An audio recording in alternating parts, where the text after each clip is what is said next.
Hey everyone, hope you're doing great. Welcome back to my channel. In today's video, we'll dive into what if Deku was cursed to live forever as an immortal hero. Smash that subscribe button, and be sure to peek at the description below. Let's begin. The rain began to fall as the last villain drew his final breath. It was a soft, apologetic drizzle, washing over the fractured landscape of what had once been Mizurufu's industrial district. The air, thick with the scent of ozone from his lightning and the acrid tang of pulverized concrete, was slowly being cleansed. Izuku Midoriya, known to the world as Deku, the symbol of peace, remained on one knee in the center of a crater that radiated from him like a spiderweb. He was 24 years old. The boyish roundness had fled his face, replaced by the sharp, defined lines of a man who carried the world on his shoulders.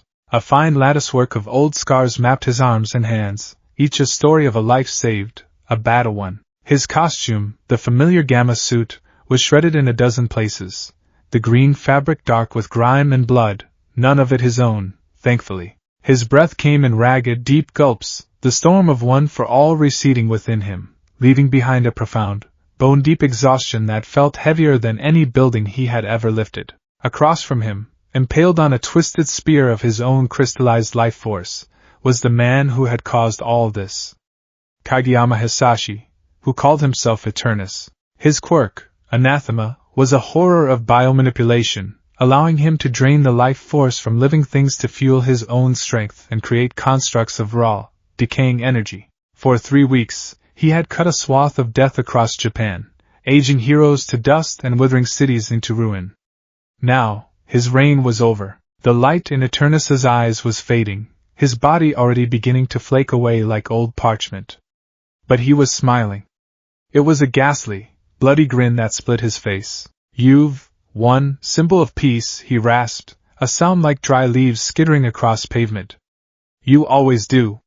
So predictable." Deku pushed himself slowly to his feet, every muscle screaming in protest.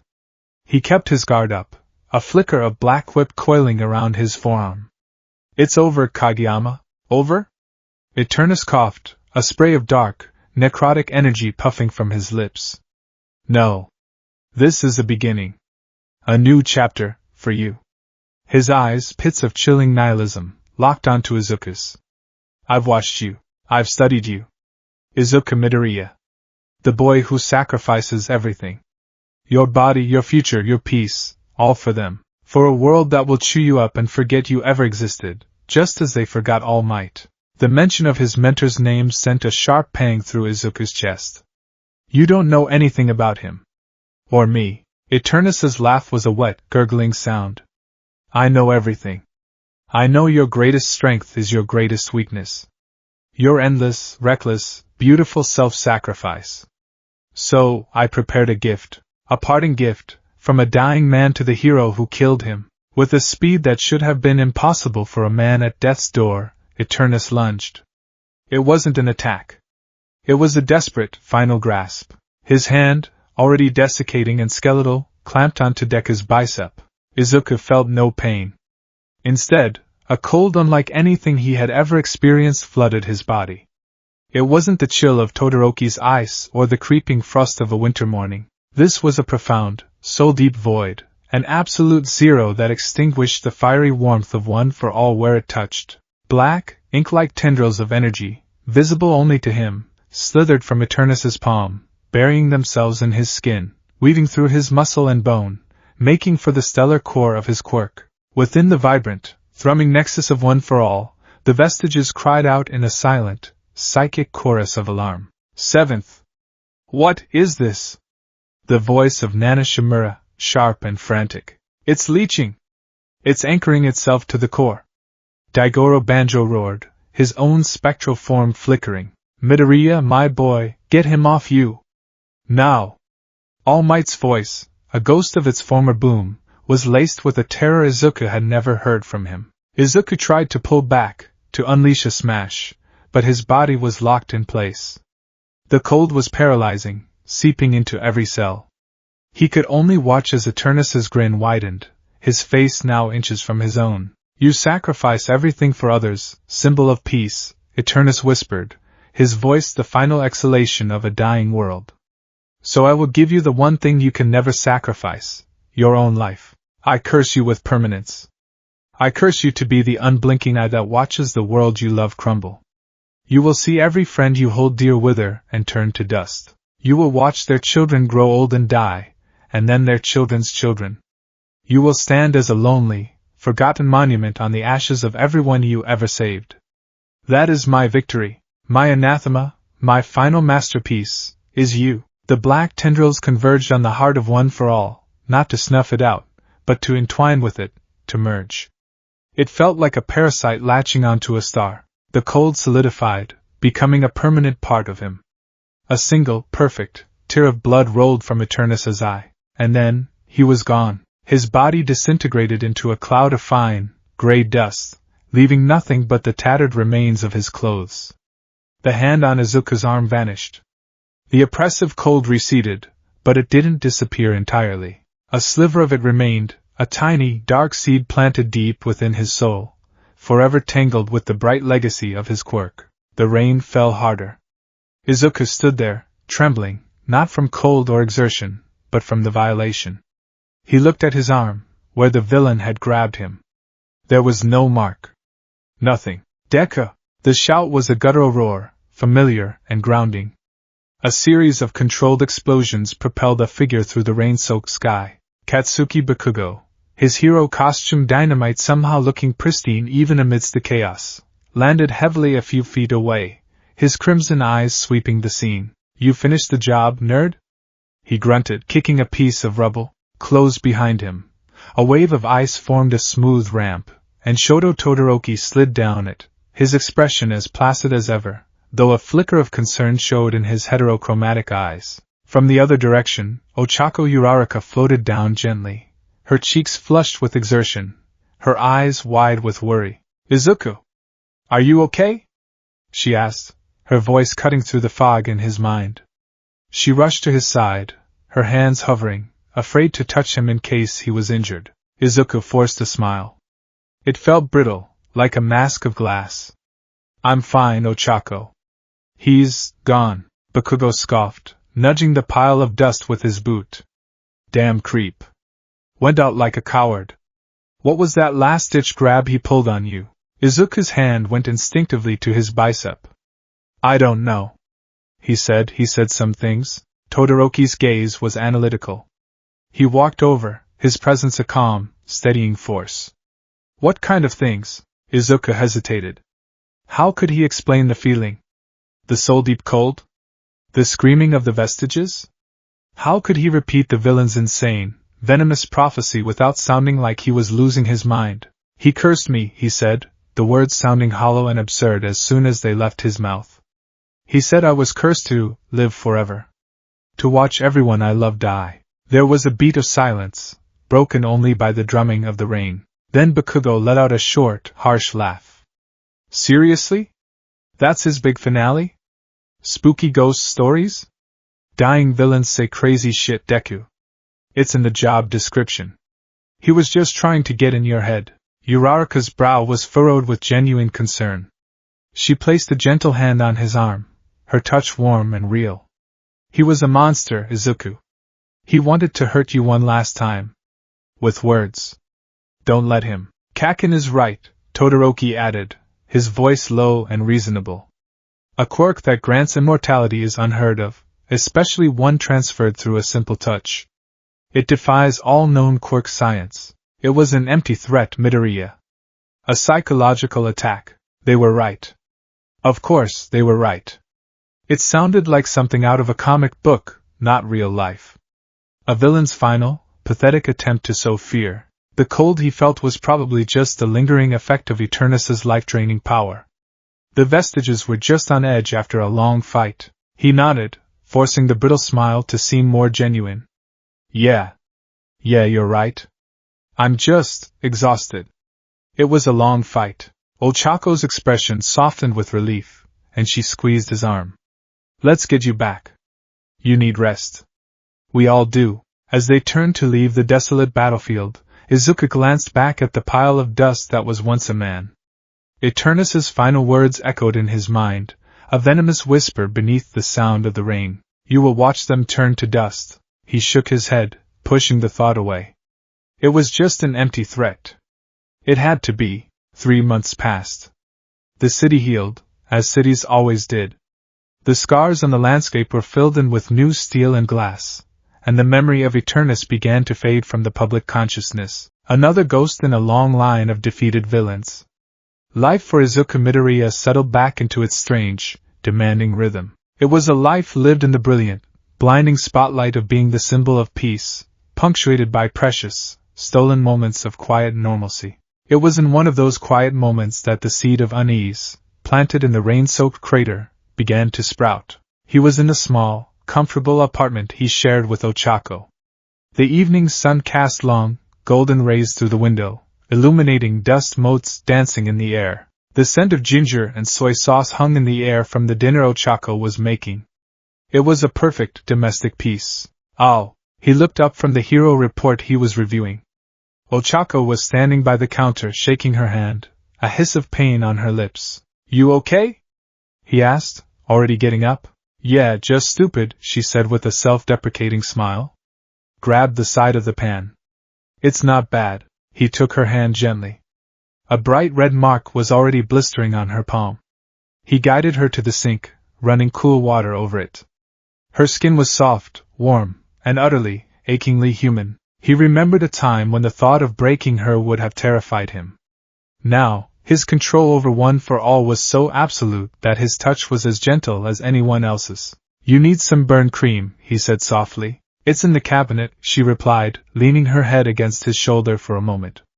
Thanks, Aizu. Later that evening, as he was washing the dishes, the ceramic plate he was holding slipped from his soapy fingers. He fumbled, trying to catch it, but it shattered against the hard floor of the sink, and a sharp shard sliced deep into the fleshy part of his thumb. Damn it, he muttered, the word a rarity for him. Blood, dark and crimson, welled up instantly, a surprisingly deep cut. It stung with a sharp, clean pain. He turned on the tap, intending to wash it out before grabbing a bandage. The cold water ran over his hand. He watched, mesmerized, as the blood washed away, revealing the gash. And then, he saw it. The edges of the wound seemed to soften, to pull together. It was a subtle, almost imperceptible process, like a time-lapse video of a healing flower. Within 10 seconds, the bleeding had stopped completely. Within 30, the angry red line was knitting itself shut. After a full minute under the running water, there was nothing left but a faint, pinkish line that was already fading to match his normal skin tone. He stared, his heart beginning to beat a frantic, heavy rhythm against his ribs. That's fast, he thought. Even for me. His healing had always been accelerated, a passive benefit of One for All's incredible power revitalizing his cells. A cut like this would normally take a few hours to close, maybe a day to vanish. Not 1 minute. Everything okay in there? Ochako called from the living room. Yeah. Just dropped a plate. He called back, his voice a little too loud, a little too strained. He quickly gathered the broken pieces, his hands shaking slightly, and threw them away. He looked at his thumb again. Not a mark. Not a scar. It was as if it had never happened. He remembered what Todoroki had said. It defies all known quirk science. But quirks were evolving every day. New, bizarre abilities were manifesting in the population all the time. Maybe this was just a new development of One for All. A secondary mutation? The quirk was a singularity, after all. Unpredictable things were bound to happen. He convinced himself that was all it was. A quirk of his quirk. A lucky break. He said nothing to Ochako. He didn't want to worry her. He didn't want to give the dead villain the satisfaction of renting space in his head. But the seed of unease had taken root. He started noticing other things. Small, insignificant details that, when woven together, formed a disturbing tapestry. He didn't need as much sleep anymore. 6 hours felt like 10. The chronic, deep-seated ache in his once shattered arms, a constant companion since his teenage years, was gone. Not just muted, but completely absent, as if the damage had been scrubbed from his very cells. He took a punch from a villain with a strength-enhancing quirk that should have cracked a rib, and instead, it just left a dull, fading bruise that vanished by the time he got home. He kept it all to himself, rationalizing each instance. I'm in my prime. OFA is getting stronger. This is normal for a top-tier hero, but the vestiges were quiet. Whenever he tried to reach out to them, to ask All Might if he'd ever experienced anything like this, he was met with a sorrowful, echoing silence. It was a silence that felt heavy with a truth they didn't want to share. The denial he had so carefully constructed came crashing down on a Tuesday in late autumn. It wasn't a villain that brought the revelation. It was gravity, steel, and a moment of selfless heroism that had become as natural to him as breathing. An earthquake, a 6.8 on the Richter scale, had rocked the Kanto region. The city had been built to withstand such tremors, but older structures were vulnerable. A 5-story parking garage near the city center, built in the pre-quirk era, had pancaked. It was a nightmare of twisted metal and crushed concrete. Deku, Dynamite, and Shoto were among the first on the scene, a well-oiled machine of rescue and recovery. I've got 2 survivors trapped in a car on the 3rd level. Bakugo's voice crackled over the comms. The whole damn section is unstable. Uraraka is on her way to you, Kaken, Izuku replied, his voice calm and authoritative, as he used float to hover above the wreckage, scanning for heat signatures. Shoto, can you stabilize the western wall? It's about to go. On it, came the curt reply, followed by the hiss of rapidly forming ice. Izuku pinpointed a small heat signature under a massive slab of concrete, a child, based on the size. He dove, landing softly beside the slab. Hello? He called out, his voice gentle. My name is Deku. I'm a hero. Can you hear me? A small, terrified whimper answered him. Mommy, I'm going to get you out, okay? Just stay calm. He braced himself, activating One for All. The familiar green lightning crackled around him. He lifted, muscles straining, and the tons of concrete groaned in protest before rising into the air. The little girl, no older than 5, stared up at him with wide, tear-filled eyes. Just as he tossed the slab aside, a deep, resonant groan echoed from the structure above. A secondary collapse. A huge I-beam, sheared from its support, was plummeting directly towards the child. There was no time to think. No time for a Delaware smash or a St. Louis smash. No time to grab her and leap away. There was only time for one, single, instinctual action. He moved, covering the girl's body with his own. He braced himself for the impact, a shield of flesh and bone. He heard Ochako scream his name over the comms, a sound of pure terror. He heard Bakugo roar, Deku. The world dissolved into a cacophony of screeching metal and shattering concrete. The pain was a white-hot, blinding sun that exploded in his torso. It was absolute, all-consuming, and utterly final. He felt the jagged, rusted edge of the I-beam tear through the reinforced fabric of his suit, through his skin, through the thick muscle of his back. He felt it sever his spine with a wet, grinding crunch and then burst through his stomach, pinning him to the ground beneath. His vision swam, the edges turning dark. He looked down, past the terrified face of the little girl he was shielding, and saw it. A thick, gnarled piece of rebar, an offshoot of the main beam, was protruding from his own abdomen, slick with his blood. It had gone straight through him. Oh, was his last, strangely detached thought. This is it. I'm sorry. Mom. Ochako. All Might. The darkness consumed him. For a moment, there was nothing. A silent, peaceful void. Then, the vestiges screamed. It wasn't a scream of alarm this time, but of raw, primal fury. It was the sound of a caged star fighting against its chains. The dark, cold seed of the curse, dormant for months, flared to life, its tendrils wrapping around the core of One for All and squeezing. It poured its unnatural permanence into him, a forced, violent resurrection. The pain returned first. Not the sharp, killing blow, but a new, horrific sensation. It was the feeling of his body at war with itself. He felt his vertebrae grinding back together. He felt torn muscle fibers reaching for each other, weaving themselves whole with grotesque speed. He felt the hole in his stomach closing, his organs regenerating in a wet, slithering rush. And then he felt the rebar. His own body was actively, forcefully ejecting it. With a sickening squelch, The metal rod was pushed back out of the entry wound in his stomach, clattering against the concrete. The wound in his back stitched itself closed. His eyes snapped open. He was lying on his back, the little girl still safely curled up beneath his arm, staring at him with a mixture of terror and awe. The I-beam that should have crushed him was lying a few feet away, held aloft by a massive, hastily made pillar of ice. Todoroki was there, his left side steaming, his right side frosted over, his face a mask of pale, utter disbelief. Bakugo was there, his gauntlets smoking, his usual furious scowl replaced by a look of slack-jawed horror. And Ochako was kneeling beside him, her hands covering her mouth, her eyes wide and swimming with tears of a different, more terrible kind of grief. Izuku slowly sat up. He felt fine. No pain. No dizziness. Nothing. He looked down at his stomach.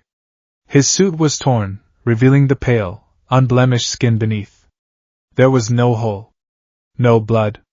Not even a scar. It was as if he'd just tripped and torn his costume. He looked at the bloody rebar on the ground.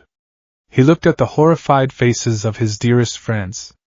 He looked at the perfect, healed skin of his own stomach. The villain's final words came back to him, no longer a whisper, but a triumphant, deafening roar that echoed in the sudden, terrible silence of the rescue site. I curse you with permanence. It wasn't a threat. It wasn't a psychological attack. It was a promise. And in the dawning, shared terror in the eyes of the people he loved most, Izuku Midoriya understood that his life, as he knew it, was over. He had been given a parting gift, and it was a cage forged from eternity. He was no longer just the symbol of peace. He was a monument. And he was already, terribly, alone. 47 years. 47 years is a lifetime. It is long enough for gleaming chrome towers to spear the clouds where familiar brick buildings once stood. It is long enough for the roar of gasoline engines to be replaced by the whisper-silent hum of maglev vehicles gliding along crystalline skylanes. It is long enough for children to be born, to dream, to become heroes, and to grow old, their own stories becoming footnotes in the ever-expanding saga of a superhuman society. For Izuku Midoriya, 47 years was the length of a single, held breath. He still looked 24.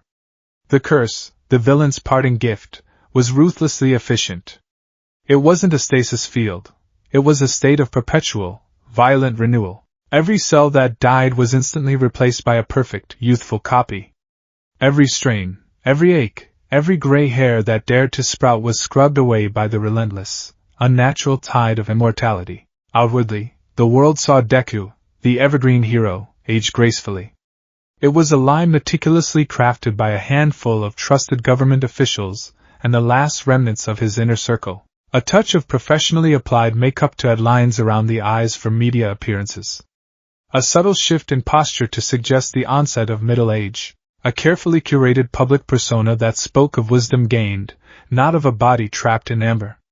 It was a suffocating, exhausting performance. The smile, once a genuine reflection of his boundless hope, was now his most practiced and most painful weapon. It was a shield to protect others from the stark, terrifying truth of what he was. A man out of time, a living ghost haunting the future. The vestiges within One for All were his only true companions in this strange eternity. They were the only ones who did not change, the only ones who understood. They were his counsel, his confidants, the silent chorus to his solitary tragedy. Today, the performance was over. There was no need for makeup or a practiced stoop in his shoulders. Today, he was visiting a place where the past was allowed to rest, and where his own unchanging nature felt like a sacrilege. The Valiant Heart residence sat nestled in the green, rolling hills just outside the bustling metropolis of Tokyo-Yokohama. It was a state-of-the-art retirement community for pro-heroes, a place of serene dignity where the saviors of yesterday could live out their twilight years in peace. The air smelled of disinfectant, cherry blossoms, and fading memories. He walked down a sun-drenched hallway, his soft-soled shoes making no sound on the polished floor. He nodded to the nurses, their expressions a mixture of awe and gentle pity. They all knew who he was, and they all knew the secret. It was impossible to hide it from the people who cared for the slow, inevitable decay of his friends. He stopped before room 312. A simple, laser-etched plaque on the door read, Ochako Uraraka. He took a deep breath, steeling himself, and pushed the door open. She was sitting in a comfortable armchair by the window, a thick, fleece blanket draped over her lap. The woman who turned to greet him was both a stranger and the most familiar person in his universe. The bright, determined girl who could float was buried deep beneath the gentle frailty of the 71-year-old woman she had become. Her once brown hair was a fine mist of silver gray, tied back loosely. Her face, a place he had once known better than his own, was a delicate map of a life well lived, etched with laugh lines around her kind, dark eyes and the deeper grooves of worry and time. Her hands, resting on the blanket, were gnarled with arthritis, the pads of her fingers no longer the soft pink he remembered. But her smile, when she saw him, was the same. It was pure, unadulterated sunshine. "Izuku," she said, her voice a soft, papery rustle. "You came." "I always come, Ochako," he replied, his own smile feeling, for once, almost real. He crossed the room and knelt beside her chair, taking one of her fragile hands in his. Her skin felt like fine parchment over delicate bones. The contrast with his own warm, unlined hand was a physical pain. "You look tired," she observed, her thumbs stroking his knuckles with surprising strength. "Are they working you too hard?" He chuckled, a hollow sound. "You know how it is. There's always something." They sat in comfortable silence for a while, watching the automated groundskeeper droids trim the hedges in the garden below. For decades, this had been their ritual. He would visit, and they would talk, their conversations a bridge across the ever-widening chasm between his reality and hers. "Do you remember," she began, her gaze distant, "the first day at UA? When I stopped you from falling? I was so nervous I thought I was going to throw up." "I remember," he said softly. "You saved me before I even knew I needed saving. You were wearing that pink scarf. And the sports festival," she continued, a spark of the old energy in her eyes. "My fight with Katsuki. Everyone thought I was just some fragile girl. But you saw the strategy. You knew I was fighting to win. You were incredible," he affirmed, and he meant it with every fiber of his being. He could see it as clearly as if it were yesterday, the determined set of her jaw, the shower of debris, the roar of the crowd. For him, it was yesterday. For her, it was a faded photograph from a lifetime ago. He was the sole curator of their shared museum, wandering its halls alone, while she could only recall the vague shape of the exhibits. He felt a pang of guilt. Was it fair for him to bring up these crystal-clear memories?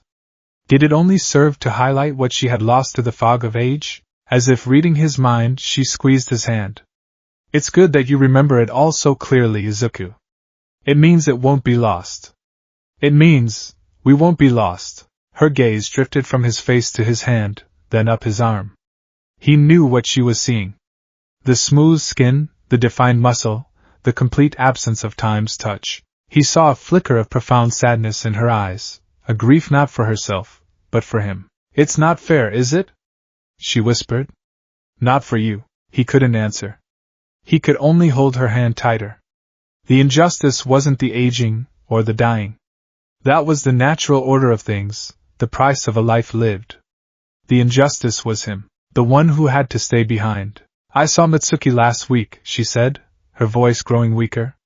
"Bakugo's little girl. Well, not so little anymore. She's a grandmother herself now. Can you believe it? She has his eyes. And his temper." He smiled. "She does. Her grandson, Kuda, just got his provisional hero license. His quirk is a stabilized form of explosion. Incredibly powerful." Ochako's smile was wistful. "A whole new generation. It's good. The world is in good hands." She patted his hand. "In your hands?" Her breathing was becoming shallower, each word an effort. "I'm getting sleepy, Aizu. I think I need to rest a little." "Of course," he said, his throat tight. He knew what this meant. The nurses had told him she was fading, that her strong heart was finally growing tired. This was goodbye. He leaned in and pressed a gentle kiss to her wrinkled forehead. It felt like kissing a sacred relic. "I love you, Ochako," he whispered, the words an echo from a boy he barely remembered being. She smiled, her eyes fluttering closed. "I know," she murmured.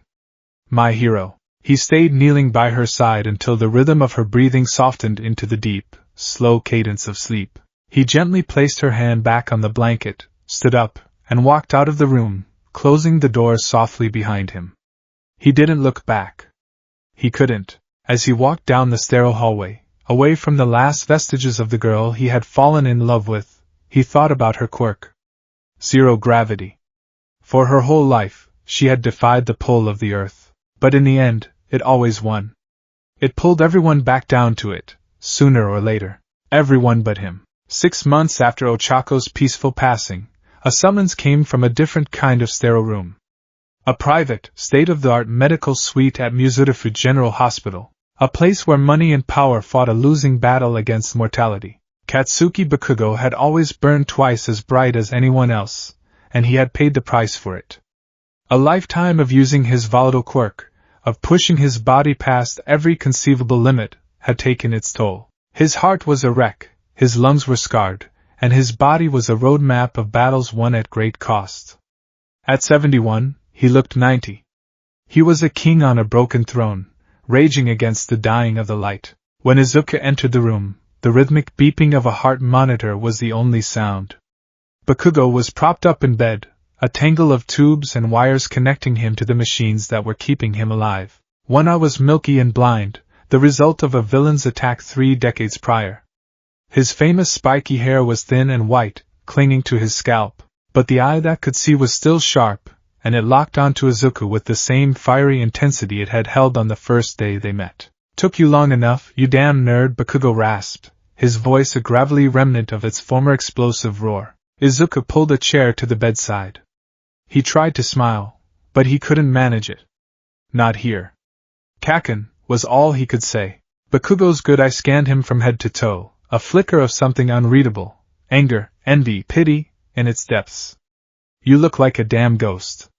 Haven't changed a bit since you were 30.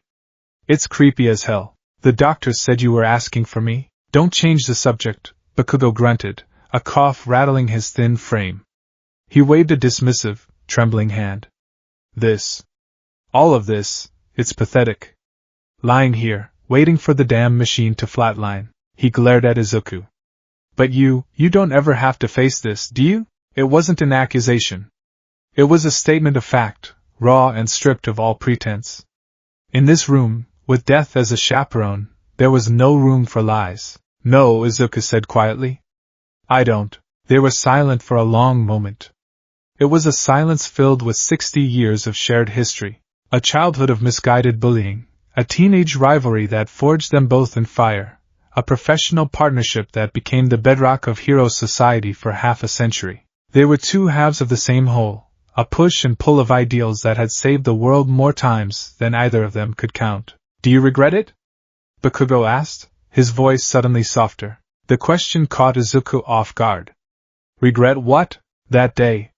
The fight with that bastard Eternus. If you just obliterated him a second sooner. If you hadn't let him get his hands on you." Bakugo's gaze was fixed on the ceiling. "You could have had a life, a real one.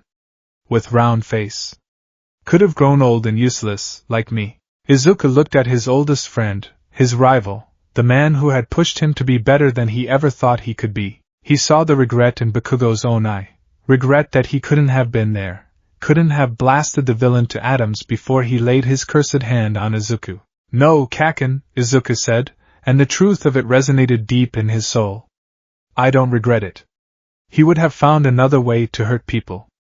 That day, we saved millions. That's the only thing that matters. It's the job. A dry, wheezing sound escaped Bakugo's lips. It was a laugh. Always the damn hero. Right to the end.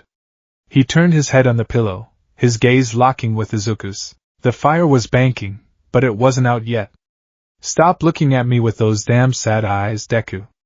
I'm not afraid. I won. I lived, I fought, I was the best, and now I'm done. That's a victory." He paused, gathering his strength. "Your victory, it's different. It's harder. You have to keep going. No finish line. No retirement. No peace." The beeping of the heart monitor began to slow, the rhythm becoming erratic. A nurse glanced in, her expression grim, but Izuku held up a hand. This was their moment. Bakugo's hand, scarred and frail, twitched on the blanket. "Promise me," he rasped, his breath catching. "Promise me you won't get soft. Promise me you won't give up." "I promise, Kaken," Izuku said, his voice thick with unshed tears. Bakugo's eye blazed with one final, brilliant spark of his indomitable spirit. "Don't you dare let them down," he wheezed, each word a monumental effort. "Keep winning, you damn nerd." His eye closed. His hand went still, and the steady, rhythmic beep of the heart monitor was replaced by a single, piercing, unbroken tone. Izuku sat there, in the profound, deafening silence, as the last echo of Katsuki Bakugo's explosive life faded from the world. He reached out and gently placed his fist against his friend's, a final, silent gesture between rivals. The warmth was already gone. He had lost his anchor. The one person who had known him his entire life, the one who remembered the quirkless, crying boy he used to be. Now no one did. The funerals became a blur. Eijiro Kurishima, his smile bright to the end, surrounded by his children and grandchildren. Tenya Ida, a revered leader in the Hero Parliament, laid to rest with full state honors. Shoto Todoroki, who passed away quietly in his sleep at the age of 78, having finally made peace with his family's legacy and built a happy one of his own. With each passing, a piece of Izuku's own history was interred in the cold earth. He became a constant, unchanging fixture at these somber events. The great Uncle Izuku, the living legend who comforted the grieving great-grandchildren of his dearest friends. He would attend the birthday parties and the graduation ceremonies of their descendants, a smiling, benevolent ghost from a bygone era. Uncle Izuku, Bakugo's 6-year-old great-granddaughter, had asked him once, tugging on his sleeve at a family gathering, "How come you don't have any wrinkles like Grandpa Mitsuo?" He had knelt down, his practiced smile firmly in place, and replied, "I use a very good moisturizer." The adults had laughed, a little too loudly, a little too nervously. The child had accepted the answer, but the question hung in the air, a testament to the strangeness of his existence. His life became a series of carefully constructed compartments. There was the public life of Deku, the wise, ageless symbol who guided the new generations of heroes from a strategic, advisory role. His power, amplified by nearly a century of one-for-all stockpiling, was too immense, too catastrophic for frontline work. A casual 5% smash now had the force of a tactical missile. He was a weapon of last resort, a living deterrent whose very presence maintained global stability. Then there was the private life, if it could be called that, of Izuku Midoriya. It was a life lived in solitude, in the high-tech, sterile apartment atop the new Hero Tower that was more museum than home. He was surrounded by relics, Bakugo's first gauntlet, mounted on a wall, a small, zero-gravity charm Ochako had given him on their 5th anniversary, a photo of his mother, Inko, her smile forever young. She had passed away peacefully 20 years ago, her last words a whispered, "I'm so proud of you, my hero." The memory was a comfort and a constant, agonizing ache. His perfect, immortal memory preserved every detail, every laugh, every scent, every touch, turning his mind into a mausoleum of beautiful ghosts. "You are not alone, my boy," All Might's spectral voice would often say, his translucent form shimmering beside him in the quiet evenings. "We are here," and they were. The vestiges were his only true peers. Nana Shimura's stern empathy, Daigoro Banjo's boisterous encouragement, Tashinori Yagi's fatherly concern. They were the board of directors for his lonely existence, the only ones who saw the cracks in his smiling facade. But they were echoes, shades of those who had lived and died. They could offer solace, but not companionship. They could not hold his hand, or share a meal, or laugh at a stupid joke. They were memories, just like everyone else. The final string connecting him to his own time frayed and snapped on a cold, rainy day in November, 51 years after the curse had been laid. He stood in a quiet, manicured cemetery, the gray sky weeping a miserable drizzle that soaked his black overcoat. He stood before a simple granite headstone.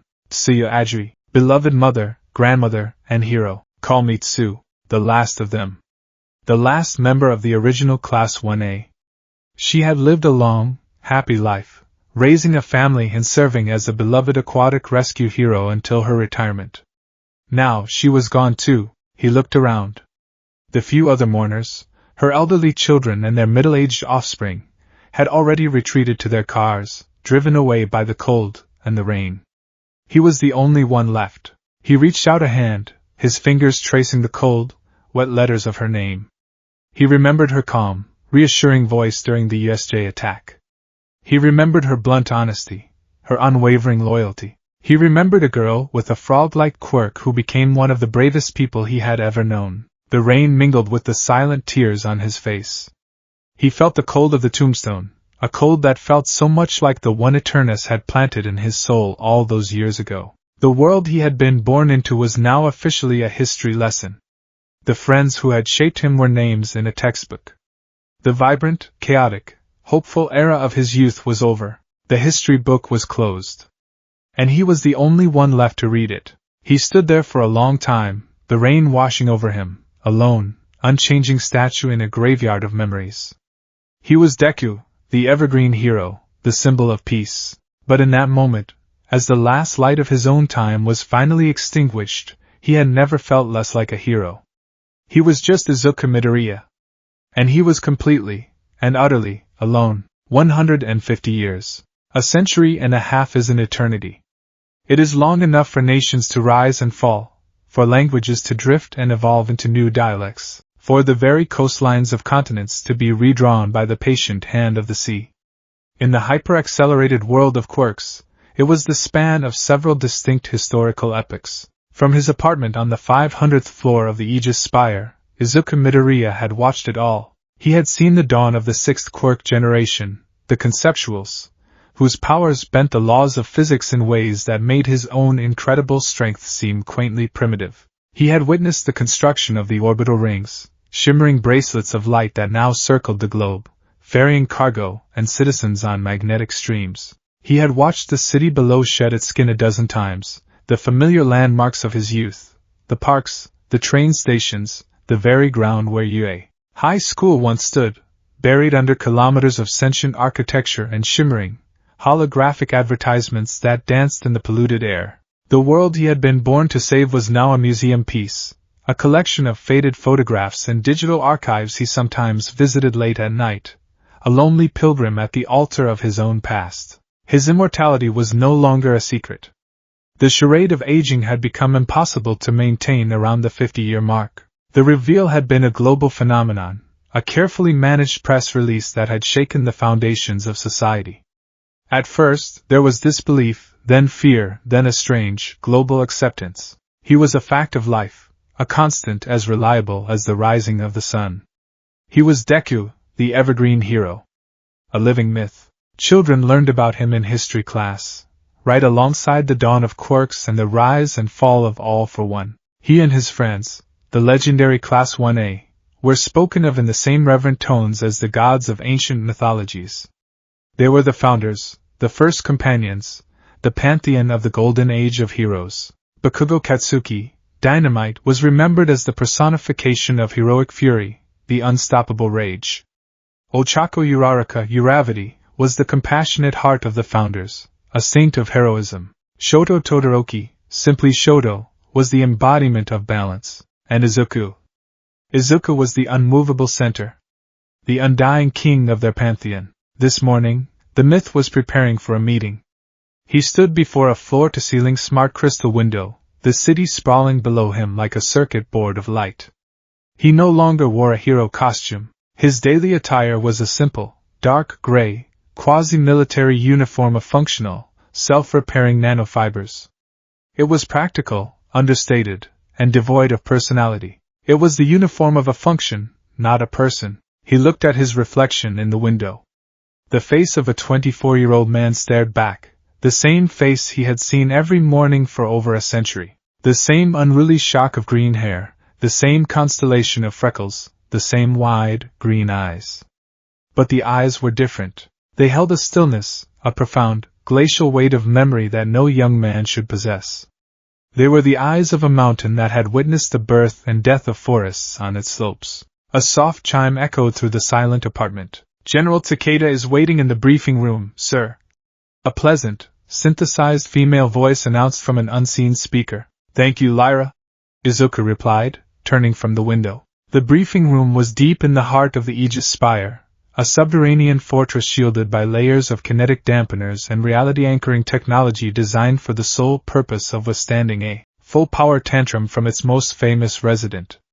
The room was a sterile, circular chamber dominated by a large holographic display table. General Akio Takeda of the Global Hero Defense Force stood waiting.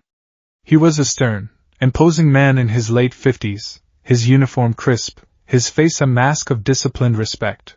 Like everyone who held his position, he had grown up on stories of Deku.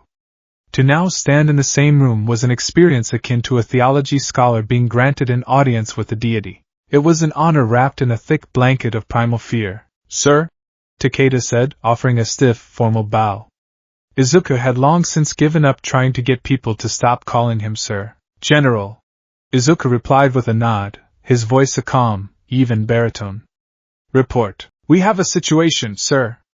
A significant breach at the Quirk Genealogical Archive in Neo-Kyoto." Takeda gestured, and the holotable flared to life, displaying a three-dimensional schematic of a gleaming, spire-like building.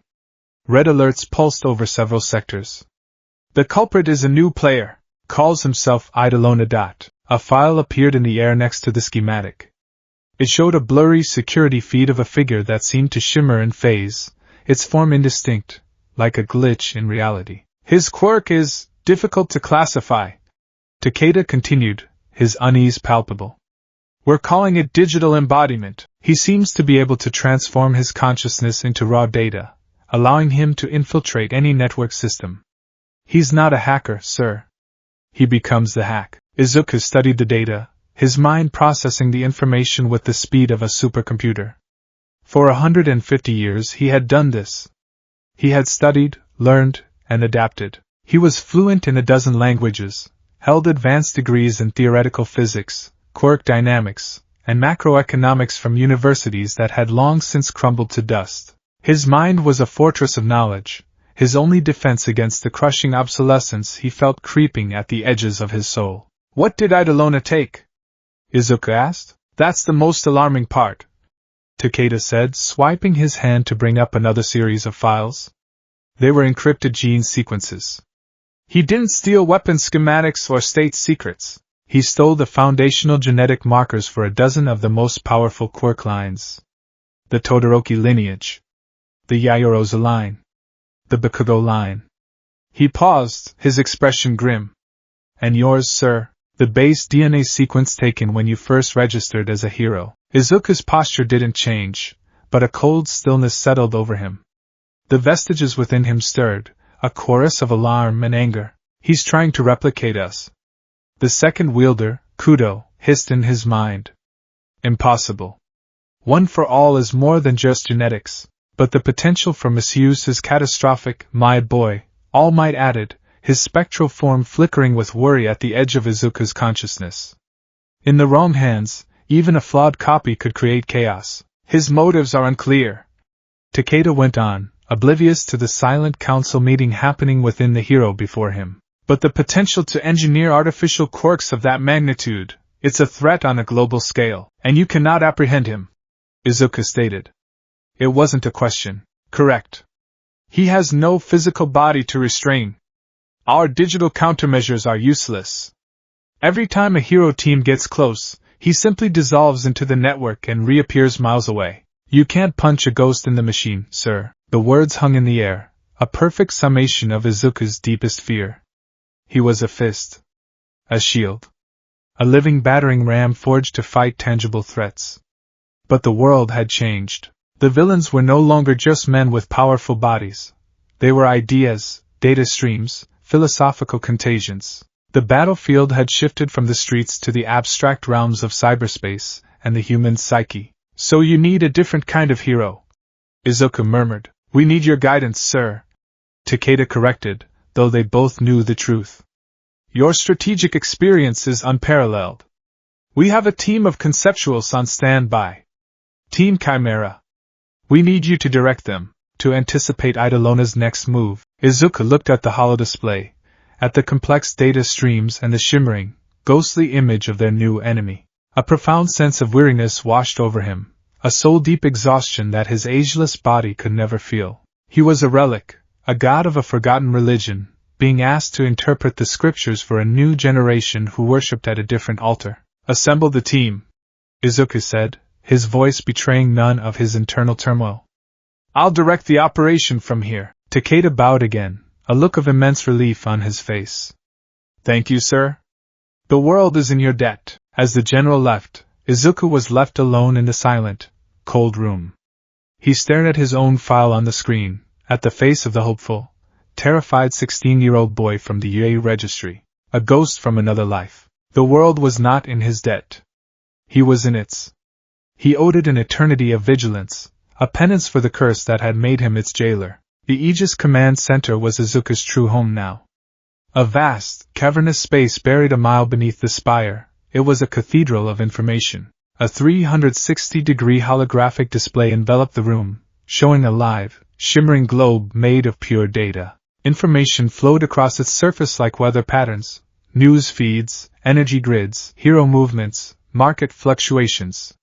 It was the central nervous system of global security, and he was its immortal brain. He sat in a simple command chair at the center, his eyes closed. He wasn't looking at the globe, he was feeling it, an extension of his senses, augmented by Lyra's AI and a low-level telepathic quirk of one of the vestiges, allowed him to perceive the flow of data as a symphony of patterns and rhythms. He was looking for the dissonance, the sour note that was Eidolona. "Team Chimera is in position, sir," Lyra's voice chimed. On the main display, 3 figures appeared in their own video windows. They were the pinnacle of modern heroism. Captain Eva Rostova, codenamed Jinx. A tall, severe-looking woman with platinum blonde hair. Her quirk was probability manipulation. She couldn't control the future, but she could nudge the odds, making a 1-in-a-million shot a certainty, or causing a perfectly stable system to suffer a catastrophic failure. Kenji Tanaka, codenamed Cypher. A lithe young man whose body seemed to constantly flicker at the edges. His quirk, polymorphic duality, allowed him to exist simultaneously in the physical and digital realms. He could literally walk through a firewall. And lastly, a hulking figure in chrome power armor, known only as Bastion. His quirk was Field Anchor, the ability to generate a zone where the laws of physics were absolute and unchanging, preventing reality warping or spatial manipulation quirks from functioning. He was the cage. "Report," Izuku commanded, his voice broadcast directly into their comms. "We've triangulated Eidolona's last known data surge to the old server nexus in the Undercity," Jinx reported, her voice crisp and professional. "He's hiding in a sea of abandoned data, a digital ghost town." "He is not hiding, Captain," Izuku corrected gently. "He is processing. The quirk sequences he stole are complex. He needs immense computational power to even begin to unravel them. The Nexus provides that." "Cypher, can you get a sensory read?" Cypher closed his eyes. "I can feel him. He's vast.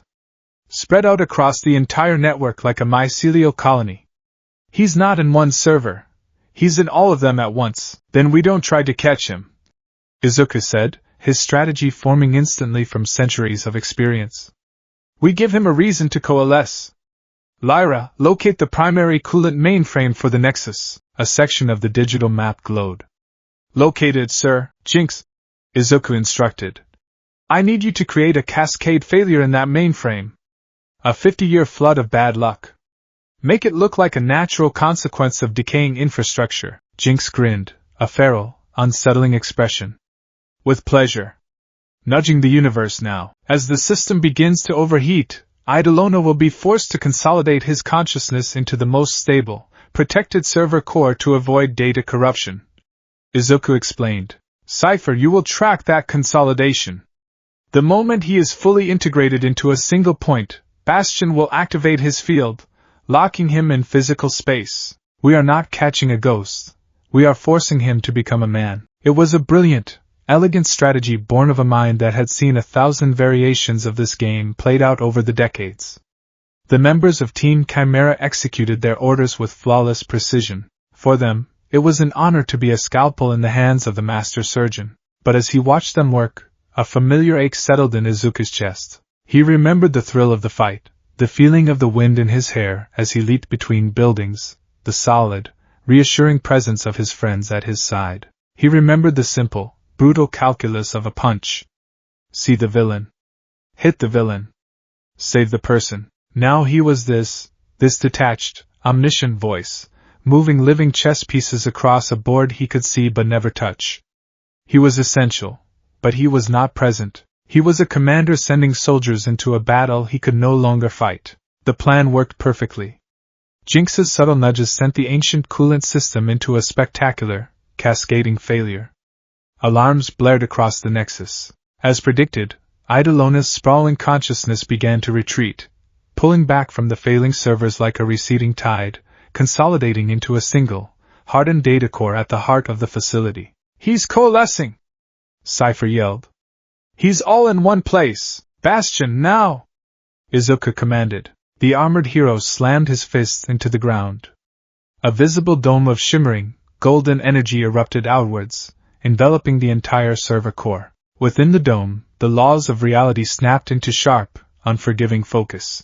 On the security feeds, a figure stumbled out of the server bank, screaming in rage and confusion. Idolona was made flesh, a pale, gangly man in a technician's jumpsuit, his eyes wide with the shock of being trapped in a single, vulnerable body. "Target apprehended," Jinx reported, a hint of awe in her voice.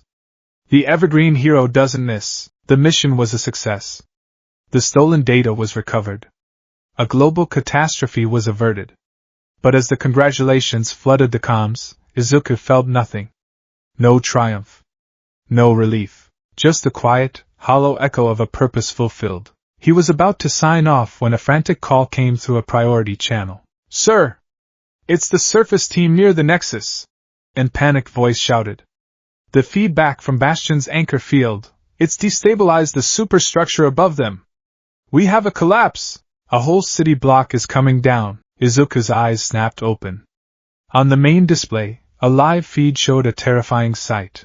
A massive, 100-story residential hab block, its foundations shattered by the resonant frequency of Bastion's quirk, was groaning, shedding its chrome facade as it began a slow, inexorable tilt. Thousands of lives were in the balance. The local heroes were scrambling, but they were too small, their powers insufficient. They could save a handful, a dozen. They couldn't stop an avalanche of steel and smart crystal. "There is no time for a plan," Nana Shimura's voice echoed in his mind, sharp and urgent. "They need a symbol, my boy," All Might added, his voice a sorrowful thunder. "They need a miracle." There was no choice. For the first time in over 30 years, the commander had to become the weapon. "Lyra!" Izuku said, his voice dropping an octave, losing its detached calm and regaining a spark of the fire of his youth. "Open a transport portal to those coordinates. Maximum priority." "Sir, the energy expenditure." Now, a ring of iridescent light shimmered into existence on the platform before his chair. Without a moment's hesitation, Izuku stood up and walked into it. The world dissolved and then reformed. 1 second he was in the cold, sterile command center. The next, he was standing in the chaotic, dust-choked streets of Neo-Kyoto's undercity. The sky above him was blotted out by the shadow of the falling skyscraper. People were screaming, a tide of terror flooding the streets. He took a breath.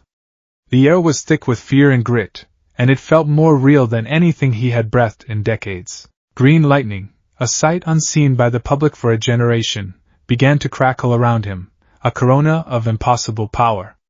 The ground beneath his feet fractured under the sheer density of his energy. He crouched, the power of one for all, 150 years of stockpiled energy, a star contained within a human form, surging through him. He focused it, drawing upon a minuscule fraction of its true potential. A mere 5%. In his youth, 5% was a finger flick. Now, he leaped. He didn't fly. He erupted. The sound of his departure was not a boom. It was a concussion, a violent displacement of reality itself. The asphalt beneath him vaporized, leaving a 10-meter crater. Every window for 3 blocks on his side of the street shattered into dust from the sonic boom. The crowd of fleeing civilians was knocked flat by the sheer force of the shockwave. He moved like a verdant comet, a streak of green lightning that crossed the kilometer in less than a second. He impacted the falling building halfway down its length, his body a tiny fulcrum against a mountain of falling steel. He didn't just stop its momentum. He reversed it. With a scream that was lost in the cataclysmic groan of protesting metal, he pushed. The entire 100-story building, weighing millions of tons, shuddered to a halt in midair, held aloft by the force of a single, unyielding man. The kinetic energy had nowhere to go, and it released itself as a wave of destructive force. The building's structure began to buckle and shred around him, but he held the center firm, a living pillar of impossible strength. Slowly, agonizingly, he began to guide its fall away from the residential sectors, redirecting its immense mass towards a cleared industrial zone miles away. He was a human tugboat maneuvering a dying whale. When it was done, and the building had crashed into the empty zone with a boom that was heard in the next city, he floated down, landing softly in the crater he had created. Silence. The entire street was frozen. Everyone, the civilians, the local heroes, the members of Team Chimera who had just arrived on the scene, was staring at him. Their faces were not filled with gratitude or relief. They were masks of pure, primal terror. They hadn't seen a hero saving them. They had seen a god bending their world out of shape. The sonic boom, the shattered windows, the crater. His act of salvation had been as destructive as the disaster itself. Jinx was helping a dazed Cypher to his feet, her face pale. Bastion stood frozen, his power armor looking like a child's toy in comparison. Izuku looked at his hands. They were steady, unscarred. He had just stopped a skyscraper from falling, and he didn't have a single scratch. He had saved thousands of lives, but in their eyes, he was not their savior. He was the monster that kept other monsters at bay. He was the walking, talking embodiment of overwhelming, terrifying force in a world that had tried to move past such brutal things. He looked at their horrified faces and understood. It didn't matter how many strategies he devised or how many people he saved. He would never be one of them again. The myth had walked among them, and the reality was too terrifying to behold. Lyra's voice spoke softly in his ear, a private calm. "Portal is ready for your return, sir." He turned away from the stairs, from the fear, and walked back towards the shimmering gate, his shoulders slumped with a weight far greater than any building. Later that night, Izuku stood alone in his silent apartment, the city lights below a cold, indifferent sea. In his hand, he held a small, antique picture frame. It was a cheap, plastic thing from a bygone era, carefully preserved. Inside was a faded, dog-eared photograph of Class 1A, taken just after they had received their provisional licenses. They were so young, so full of ridiculous, impossible hope. He saw Kirishima with his arms slung around Bakugo's shoulder, who was trying to look annoyed but failing. He saw Ida making a rigid chopping motion. He saw Ochako, her cheeks rosy, beaming at the camera, her hand resting near his own. And he saw himself, a scrawny, freckled boy with a broken arm and a smile so wide it threatened to split his face. "We did good work, didn't we?" he thought, his thumb gently stroking the faded image of Ochako's face. "The best, my boy." All Might's voice was a soft, comforting presence beside him. "You are still doing good work. You saved them all today." "Did I?" Izuku whispered to the empty room. "I saved their lives, but they looked at me like I was the villain. They were afraid of me, Tashinori." He placed the photo frame back on his nightstand, his one tangible link to a world where he had belonged. "You said this power was meant to be a symbol of hope," Izuku said, his gaze returning to the alien city outside his window. "A power to save people with a smile. But it's grown too large. I've lived too long. The world has changed." He pressed his hand against the cold smart crystal, feeling the faint vibration of the city's life, a life he could watch but never truly join. "What is the point of a fist that can shatter mountains?" he asked the ghost of his mentor, his voice cracking with the loneliness of 150 years. "In a world that's broken in ways you can't punch?" All Might had no answer. There was none to give. The myth of Deku was complete, but the man named Izuku Midoriya had never been more lost. The place where the vestiges dwelled had once been a void, a dark, starless expanse where their consciousnesses drifted like embers. Over the decades, as One for All swelled and Izuku's own mind became a fortress of memories, the space had changed. It was now a vast, spectral library, its towering shelves stretching into an infinite, misty twilight. Each shelf was filled not with books, but with glowing, crystalline shards of memory, every moment of triumph, every devastating loss, every quiet conversation from the lives of the Nine Wielders. This was Izuku's sanctuary, the only place he could retreat where he was not a myth or a monster, but simply the ninth. He sat at a simple wooden table in the center of the library. The spectral forms of his predecessors gathered around him like a council of ghosts. Their light was brighter now, their forms more defined, their minds more keenly sentient than they had ever been, supercharged by the unprecedented reservoir of power they now inhabited. Tonight, the mood was somber. The crystalline memories on the shelves around them pulsed with a frantic, agitated light, reflecting the turmoil at the heart of their shared existence. "It is becoming unstable," Haikid Shinomori, the fourth, stated, his voice a low, worried hum. He was a man defined by caution, the one who had spent his life hiding, studying the quirk rather than wielding it. His spectral form was tense, his scarred face etched with a deep, analytical concern. "The energy output from the Neo-Kyoto incident, it caused a resonance cascade that we could feel even in here. The core is strained." "Strained? It's a damn pressure cooker about to blow." Daigoro Banjo, the fifth, boomed, slamming a translucent fist on the table. His energy was as boisterous as ever, but it was tinged with a genuine fear. "Back in my day, Blackwhip was a few handy tendrils. For the kid here, it's a forest of sentient shadows. Every aspect of the quirk has been magnified 1,000-fold. We're reaching a critical mass." Izuku said nothing, his gaze fixed on the swirling nebula of green, gold, and rainbow light that represented the core of One for All, hovering in the center of their table. It had once been a bright, steady star. Now it was a churning, volatile sun, plagued by solar flares of raw, untamed power. He could feel its weight every second of every day, a physical and spiritual pressure that would have crushed any mortal body to atoms. His immortality, the curse of Eternus, was the only thing that allowed him to contain it. His constantly regenerating cells were the only vessels strong enough to house a god. "The curse," Nana Shimura, the seventh, said softly, her gaze, full of a grandmother's sorrow, fixed on Izuku. "It did more than just make you immortal, Izuku. It fused you to the quirk. We always thought of One for All as a torch to be passed. But Eternus's anathema, it wrapped itself around the torch and your hand, welding them together. It turned a relay race into a solitary, endless marathon." The truth of her words settled heavily in the spectral chamber. For years, they had operated under the assumption that, eventually, a day might come when Izuku would find a worthy successor, a day he could finally choose to lay down his burden. It had been the single, flickering candle of hope in the long, dark hallway of his immortality. "So we've discussed this before." And the sixth said, his smoky form shifting uneasily. "The possibility of severing the connection. And we've always come to the same conclusion." Yoichi Shigaraki, the first, replied, his voice frail but firm, resonating with the authority of their originator. His form was the most indistinct, a shimmering silhouette of a kind man. "To attempt to separate the curse from the quirk would be like trying to remove a vital organ without killing the patient. The anathema has woven itself into the very fabric of One for All. It's a parasitic bond.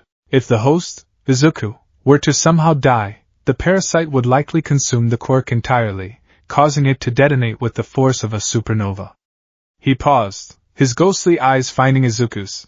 "And if we were to try and excise the quirk from you, the curse, having lost its power source, might simply consume you instead." A chilling silence followed. Detonation? Consumption. They were talking about the end of the world, or the end of him, with no middle ground. The hope of passing on the torch wasn't just a faint possibility. It was an impossibility, a foolish dream they had clung to for too long. "So that's it, then?" Izuku's voice was unnervingly calm.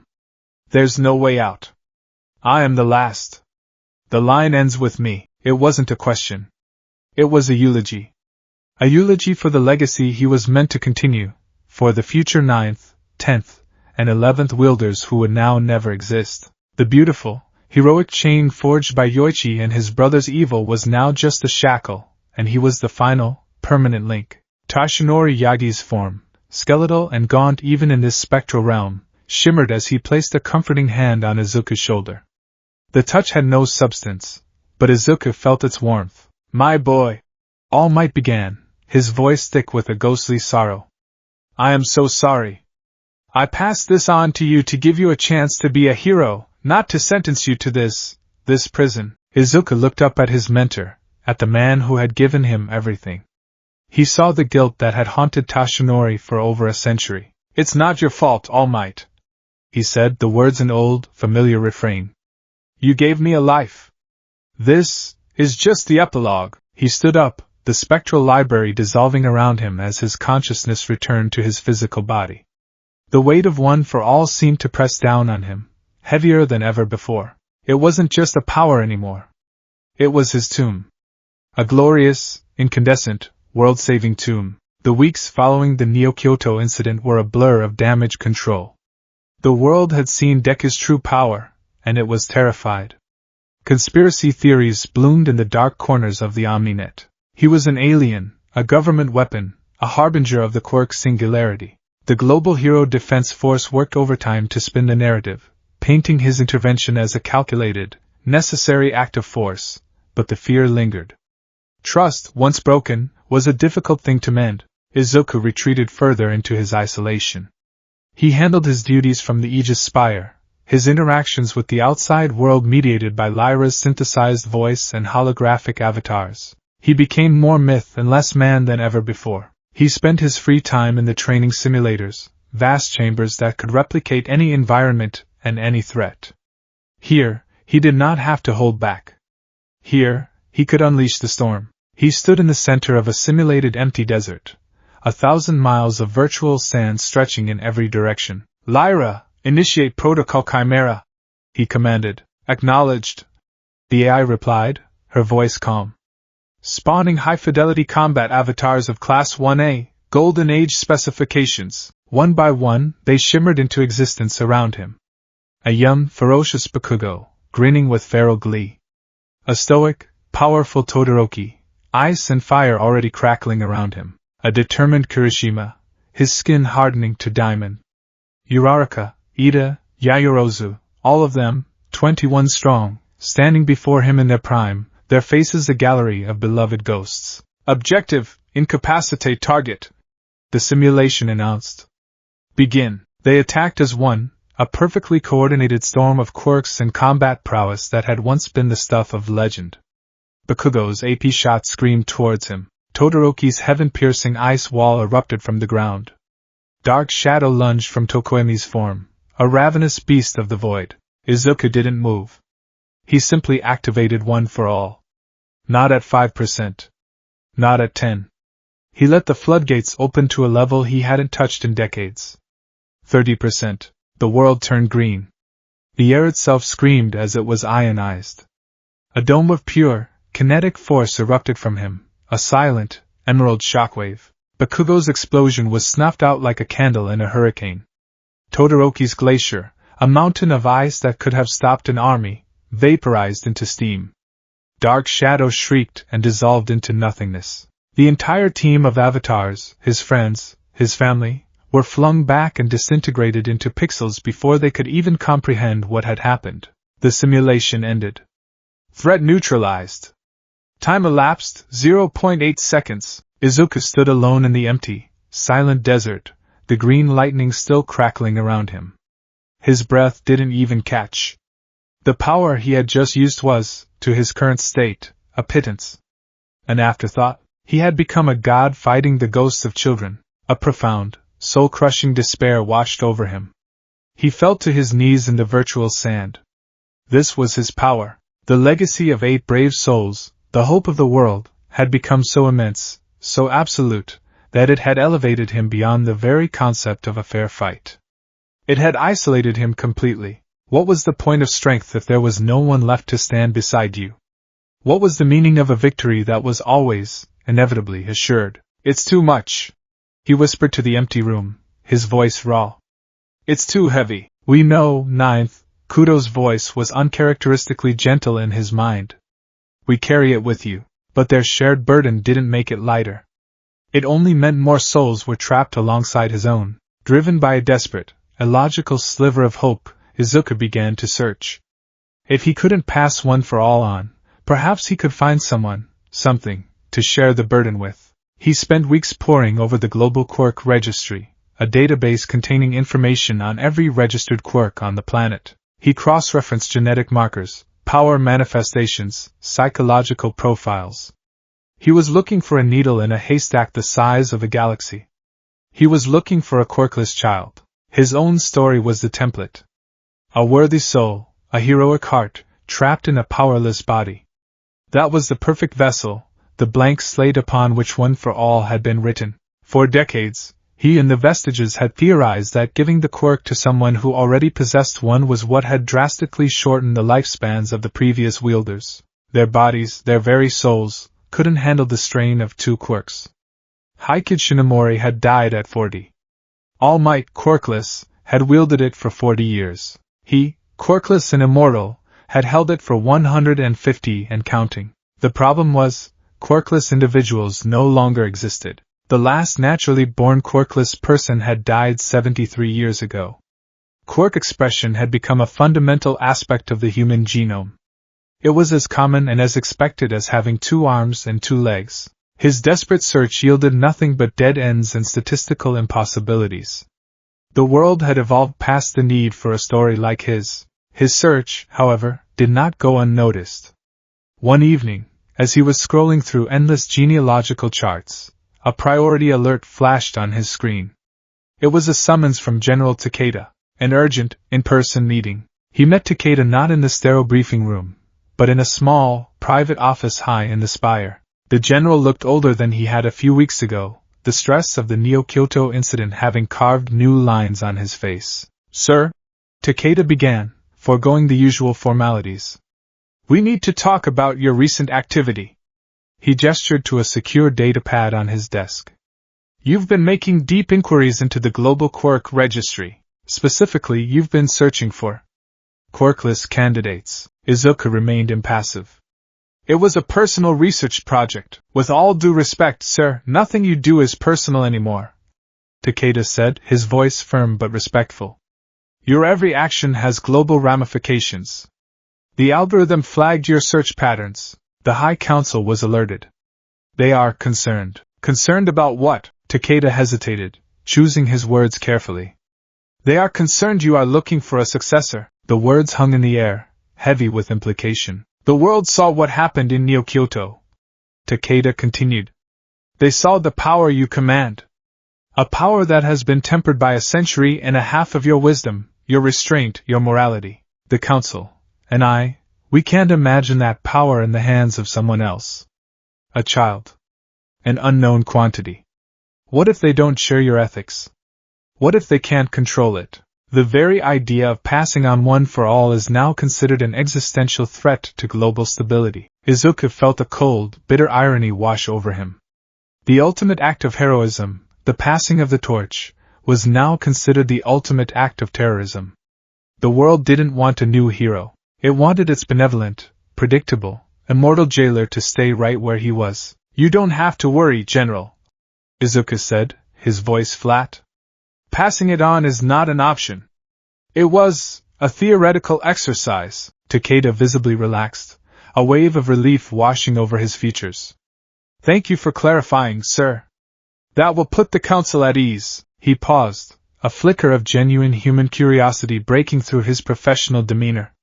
"If you don't mind my asking, sir, why were you looking?" Izuku turned to look out the window at the endless city.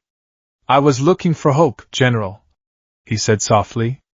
"And I discovered it's extinct." It was during a routine patrol of the OmniNet, a deep dive into the chaotic, unfiltered stream of global consciousness, that he found her. He wasn't looking for anything in particular, just observing, feeling the ebb and flow of human connection and conflict. His attention was drawn to a small, localized data surge from a children's hospital in the European sector. It was an unauthorized broadcast, a little girl hacking the hospital's internal network to play a pirated anime on the main lobby screen. It was a minor, amusing infraction, but something about the signature of the hack, its elegant, intuitive structure, made him look closer. Her name was Alara.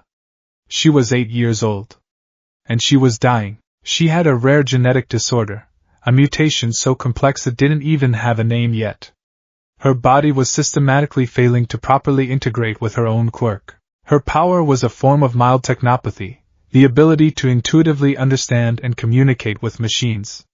But every time she used it, it created a biofeedback loop that attacked her nervous system. Her own gift was killing her. He watched through the hospital's security cameras as she lay in her sterile bed, a tiny, frail thing surrounded by complex medical machinery. Her hair was gone from the chemo treatments, and her skin was pale, but her eyes shone with a fierce, defiant intelligence. She was tinkering with a date pad, a mischievous grin on her face as she bypassed another layer of hospital security to order a pizza to the nurse's station. He saw it then.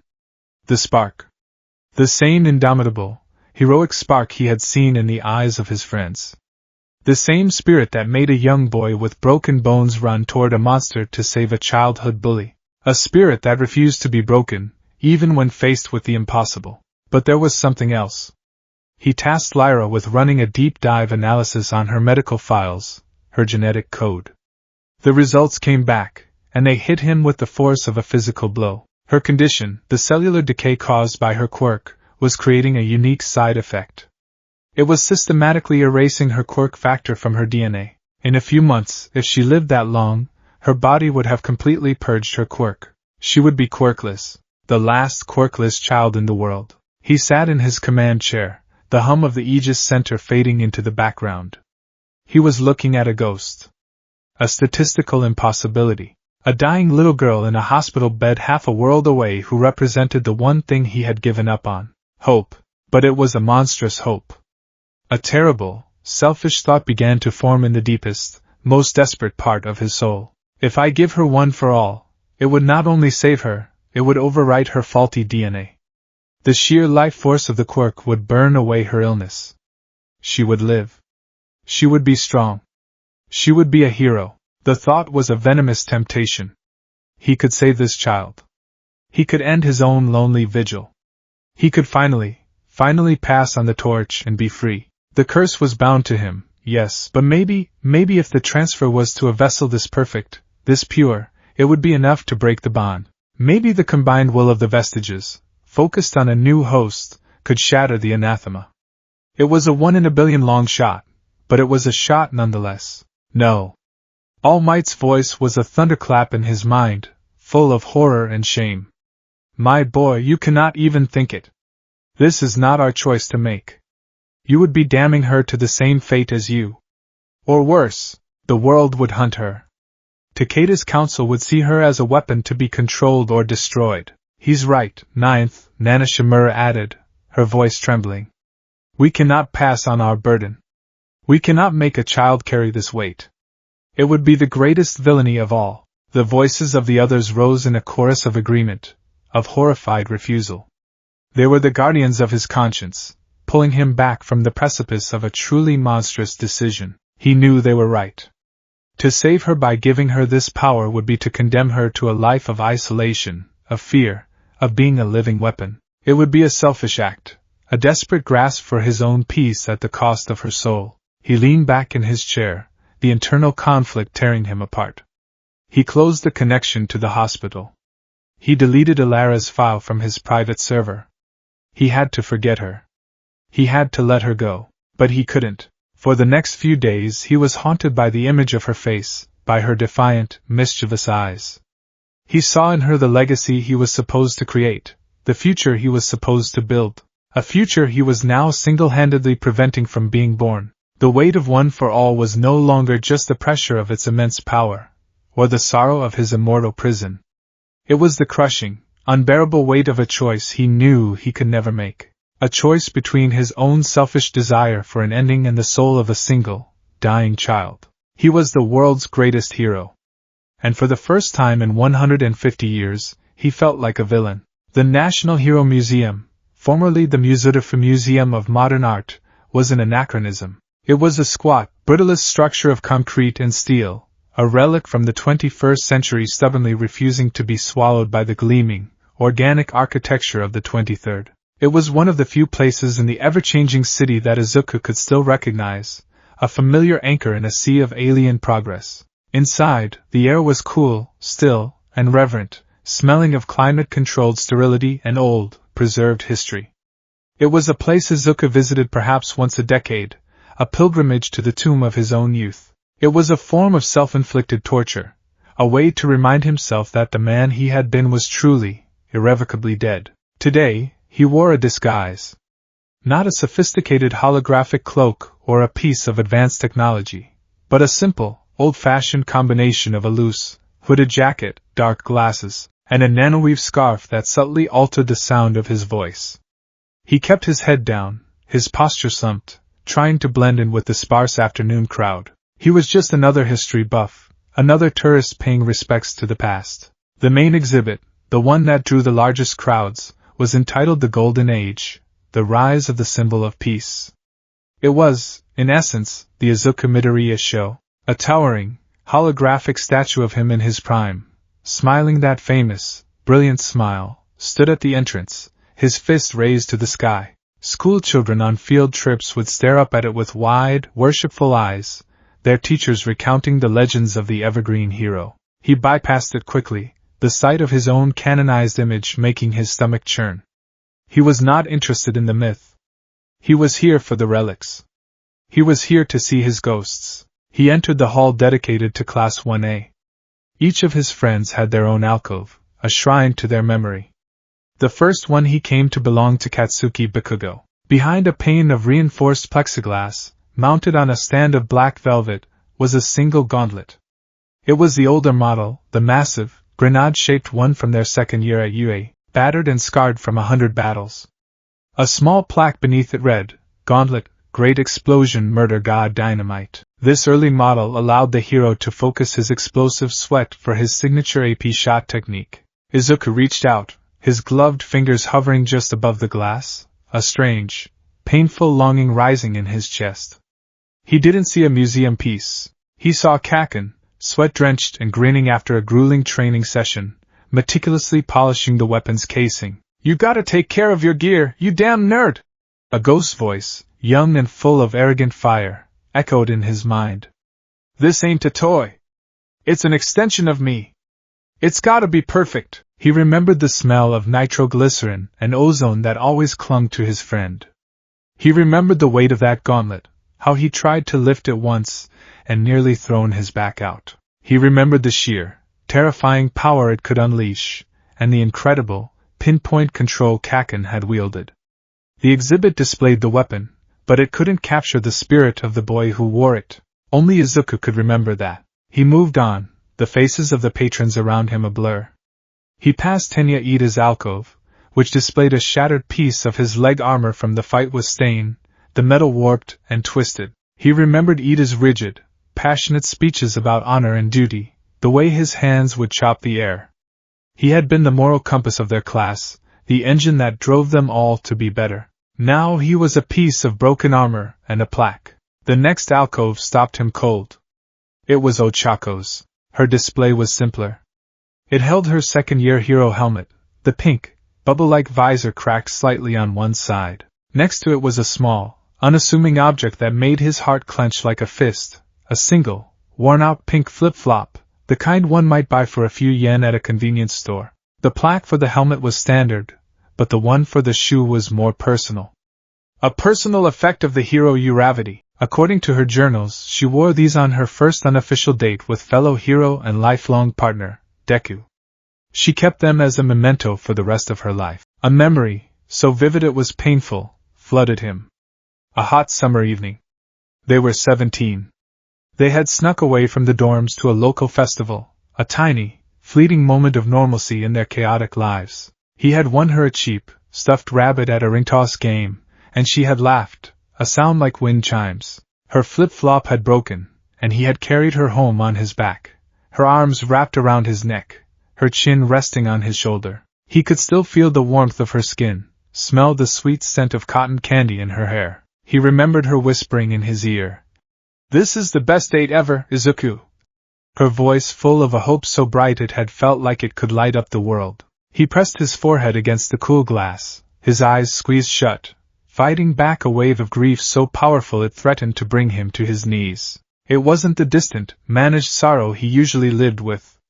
This was a fresh, raw agony, as if that perfect night had been stolen from him only yesterday. The museum had her helmet, her shoe, but he had the memory. He was the sole guardian of the warmth of her hand in his, of the sound of her laughter. It was a treasure and a curse, a priceless diamond that cut him every time he dared to look at it. A young couple stood beside him, looking at the display. The woman, who had cat-like ears and a tail, sighed dreamily. Can you imagine a love story like that? Lasting for decades. He never loved anyone else, even after she was gone. It's so romantic. Her partner, a boy with metallic skin, nodded. He's the ultimate hero. Loyal to the end. I guess when you're immortal, you only get one great love. Izuku pushed himself away from the glass and walked away, his fists clenched in his pockets. They didn't understand. They couldn't. They saw a tragic, epic romance. He saw the empty side of his bed for the last 80 years. They saw loyalty. He saw a man so trapped by his own perfect, unchanging memories that he could never move on, even if he wanted to. How could any living person compare to the flawless, ageless ghost of the girl he had loved, perfectly preserved in the amber of his mind? He wandered through the rest of the exhibit in a daze. He saw Shoto's first costume, the one half covered in ice, a stark, painful reminder of the boy who was at war with himself. He saw a replica of Tokoemi's cloak, a case containing Kirishima's broken hardening shards, a display of Yayorozu's early support item designs. Each one was a dagger to the heart. Each one triggered a cascade of memories, a lifetime of friendships, of shared struggles and victories, all reduced to artifacts behind glass. He was in the middle of a mausoleum dedicated to his own life. He found himself drawn to a smaller, quieter section of the museum, one most patrons overlooked. It was an exhibit on the history of hero support technology, and in a corner, in a simple glass case, was the item he dreaded seeing most of all, a single, yellowed, All Might trading card. The Silver Age limited edition. The one with the slightly off-center printing. His card. The plaque was simple. An early piece of All Might merchandise. This particular card was a treasured possession of Izuku Midoriya before he inherited the quirk One for All. It is said he carried it with him at all times. He remembered the feel of its worn edges in his pocket, a secret talisman that gave him strength when he was just a quirkless, useless Deku. He remembered pulling it out, looking at All Might's impossibly bright smile, and believing, against all odds, that he too could be a hero. It was a symbol of a dream he had thought was impossible. Looking at it now, he felt a profound and bitter disconnect. The boy who had treasured that card was a complete stranger to him. A naive, hopeful child from a different world. That boy had dreamed of being a hero. He hadn't dreamed of this.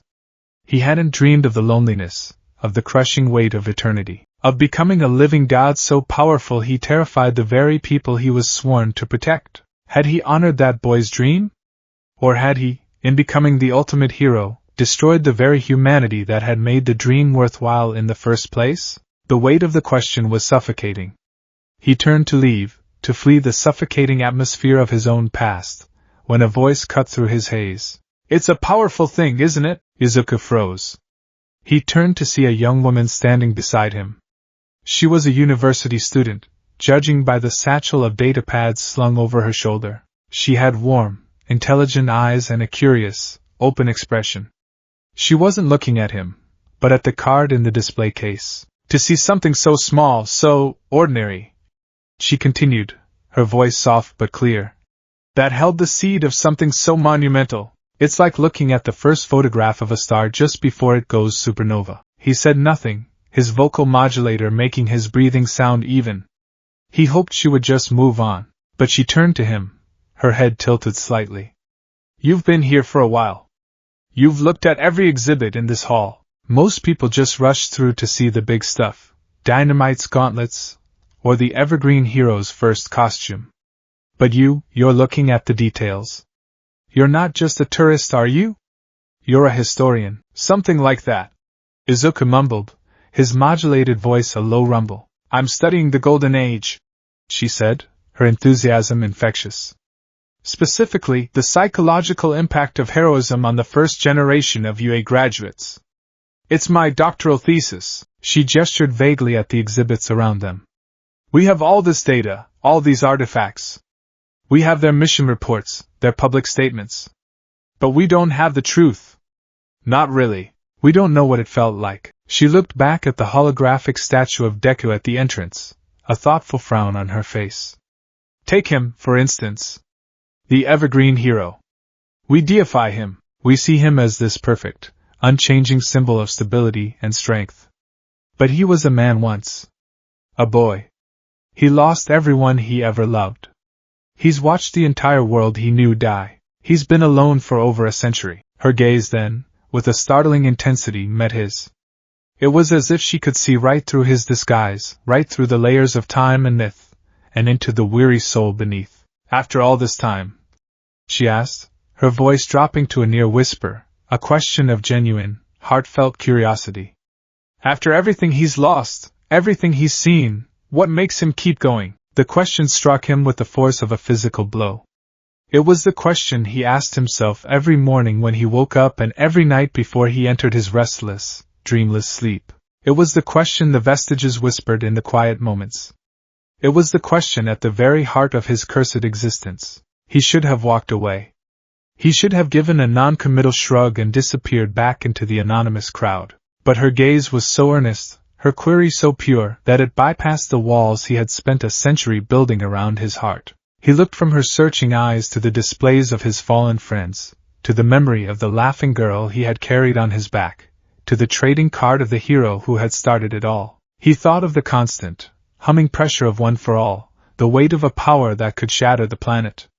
He thought of the terrified faces of the people he had saved in Neo-Kyoto, and he thought of a little girl in a hospital bed, a dying spark of hope he was too much of a hero, or too much of a coward, to save. He turned back to the young student, his own eyes, hidden behind the dark glasses, reflecting a sorrow as deep and as old as the sea. His voice, when he spoke, was no longer the modulated rumble of his disguise, but the clear, quiet, and infinitely weary voice of Izuku Midoriya. Promises, he said. The student's eyes widened, a flash of shocked recognition dawning on her face as she heard the true voice of a living legend. He keeps going.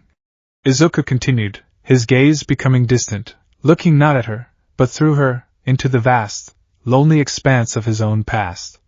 Because of the promises he made. A promise to a dying mentor to be a symbol. A promise to a dying rival to keep winning.